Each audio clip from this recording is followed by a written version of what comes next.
Қазір OLX-та мошенниктер өте көбейіп баратыр. Байқайық достар.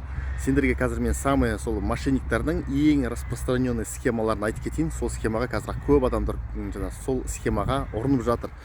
Соны білсеңдер, ұрынбайсыңдар. Кто предупрежден, тот вооружен дегендей, сол схеманы сендерге достар айтып кетейін, қазір жақсылап мұқият тыңдағандар. Короче, былай схемасы. Сендер мысалы OLX-та бір товар қойып қоясыңдар, иә? Мысалы, велосипед сатам, ананы сатам, мынаны сатам деп. Сендерге бір жаңағы покупатель хабарласады, либо WhatsApp-қа хабарласады, или жаңағы сендерді либо WhatsApp, либо жаңағы неге OLX-тағы чатқа хабарласады. Мен осындай сенің товарын сатып алайын дегем, маған карточкаң номері керек деп.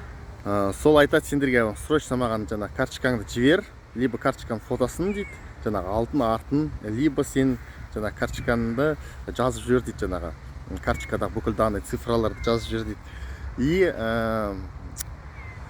в общем, сол жазып жібергеннен кейін или карточканың фотосын жібергеннен кейін сендердің карточкаларыңнан ақша шешіп алады. Егер жаңағы карточкаларыңда ақша жатса, ақшаны сразу шешіп алады. Олар еще кейбір мошенниктер настолько изощренный, что олар даже сұрайды екен, сенің карточкаңда ақша жатыр ма деп, сіздің карточкаңызда ақша жатыр ма деп заранее сұрап алады екен, чтобы лишний раз не дергаться дегенден. Короче, OLX-та жаңағы бір қыз жазады маған, осындай мен Яндекс доставкамен мен сізге жаңағы не жібердім деп. Ақшаны жібердім дейді. Сосын мен жаңағы маған айтам, мен ақша келген жоқ маған десем. Сіз онда сол неге хабарласыңыз, жаңағы данныйыңызды беріңіз жаңағы деп. Карточка номерін беріңіз. Сосын карточка номерін бердім, жазып жібердім. Сосын ол қыз жазады, короче, сізде қанша ақша деп. Каспиіңізде деп. Мен айтам, Каспиде менде ақша жоқ қазір. 2000 теңге ме сондай жатқантын. Онда толтырыңыз бір 10.000 теңгеге дейді да, короче, 10-15.000 теңгеге. Сосын мен айттым, неге толтыруым керек мен? А то сізге ақша түспейді дейді. Сосын ана қыз жазады маған, неге ақша салмайсыз, біреуден ақша салсаңызшы. Мен уже жіберіп қойдым ғой жаңағы заттың ақшасын сізге. Мен енді қайтарып ала алмаймын ғой оны Яндекс доставкадан деп маған ренжиді жаңағы.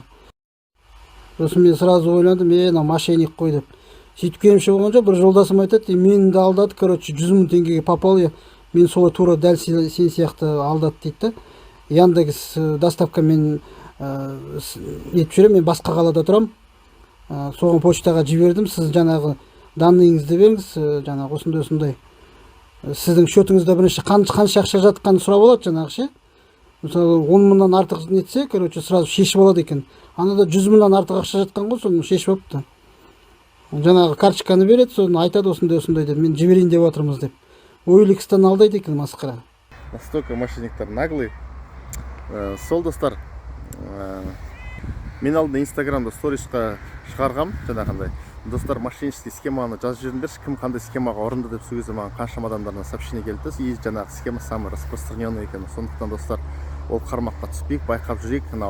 Жаңағы мысалы сендер Каспимен қолдансаңдар, мысалы қазір любой банковский приложенияларда оплата в интернете дегенді жауып тастауға болады.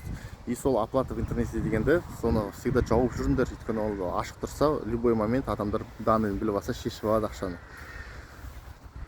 Сосын ұмытпаңдар, мошенниктер ол өте хитрый, олар жаңағы сендерге неше түрлі жазады.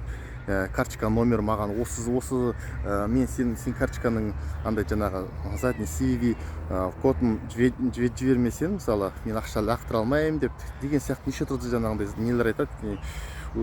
Сондай жаңағындай хитрый әңгімелер айтады олар. Жаңағындай, чтобы сендердің жаңағы карточканың данныйларын алып үшін, ондай ешқандай нелеріне сенбеңдер, в общем. Олар неше түрлі айтады мошенниктер. Главный жаңағы олардың мақсаты главный ақша шешіп алу. Ар жағында не айтып жатыр, оларға бәрібір главный ақша шешсе болды. Достар, осы видеомен барлық таныстарыңа, достарыңа, туыстарыңа, барлығы танитын адамдардың бәріне бөліссіңдер. Бұл информацияны көп адам білсе, көп адам бұл мошенниктарға ұрынбайтын болады. Мошенниктер біздің елімізде азаяды болады, өйткені оларда ешқандай табыс болмайды. Сондықтан достар, бөлісейік, барлығын бөлісейік, лайк басайық, көп лайк бассақ, көп адам көреді. Комментарий жазайық, кім қандай мошеннический схема біледі, қазір қаншама адамдар ұрынып жүрген кім қандай мошеннический схема біледі, соны маған Инстаграмға личкаға жазыңдар, и сол мошенниктердің бәрін разоблачить етеміз. Менің инстаграмым china.krg. Достар, бәріміз аман болайық, сақ болайық, кездескенше. Мысық, не дейсің менің зрительдеріме, подписчиктеріме? Не дейсің?